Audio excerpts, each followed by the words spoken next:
This video is all about the Filipino words nang, N-A-N-G, and nang, N-G. Nang and nang are two distinct words in Filipino, each serving different grammatical purposes.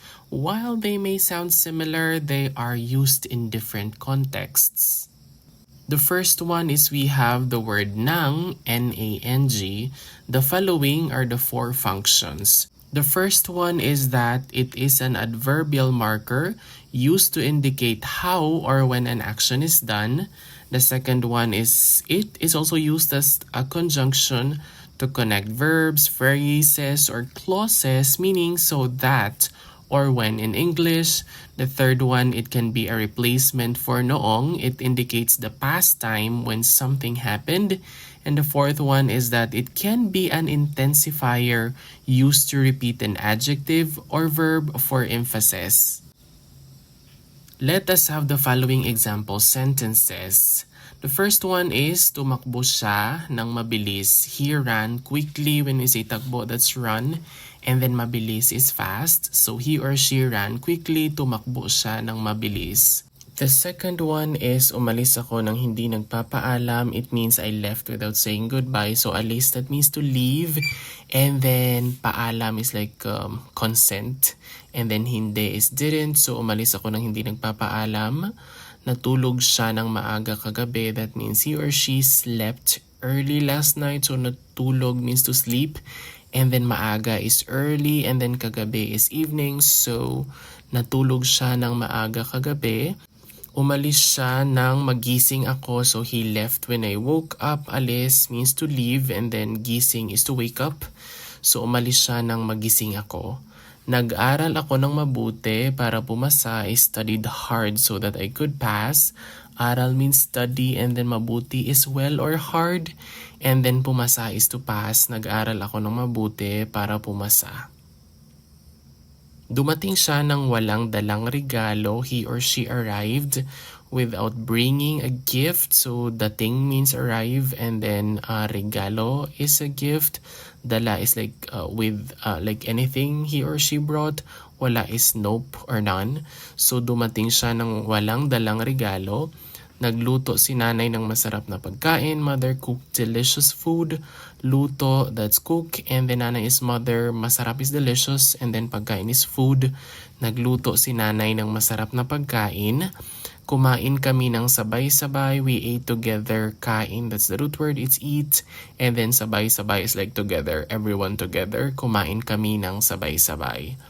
Bumili siya ng 3 tinapay. He or she bought 3 pieces of bread. Bili, that's the root word buy. And then 3 is 3. And then tinapay is bread.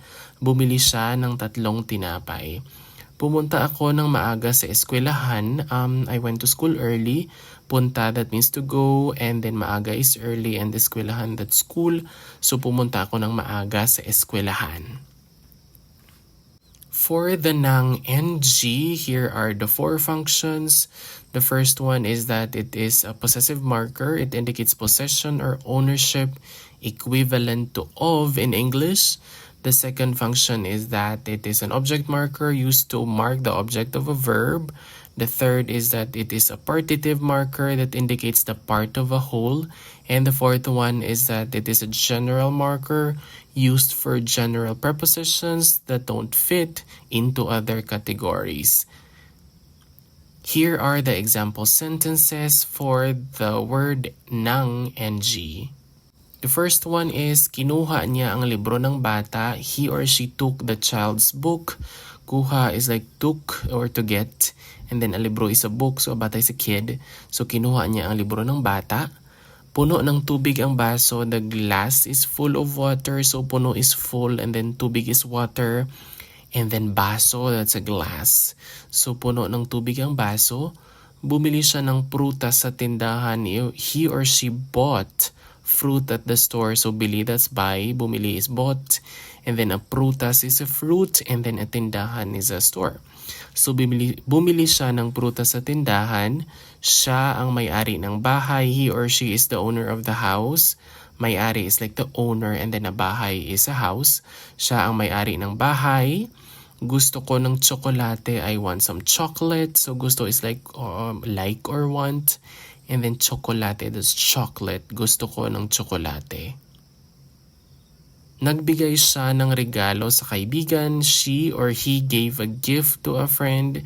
Bigay, that's to give. Nagbigay, that's gave. And then a regalo is a gift. And then ang kaibigan is a friend. So nagbigay siya ng regalo sa kaibigan. Kailangan ko ng tulong. So I need help. Kailangan is like need. And then a tulong is a help. Kailangan ko ng tulong. Napuno ng tao ang plaza. So the plaza was filled with people. So when we say puno, that's full. And then a tao is a person. And then a plaza is the place. So it's a park. Napuno ng tao ang plaza.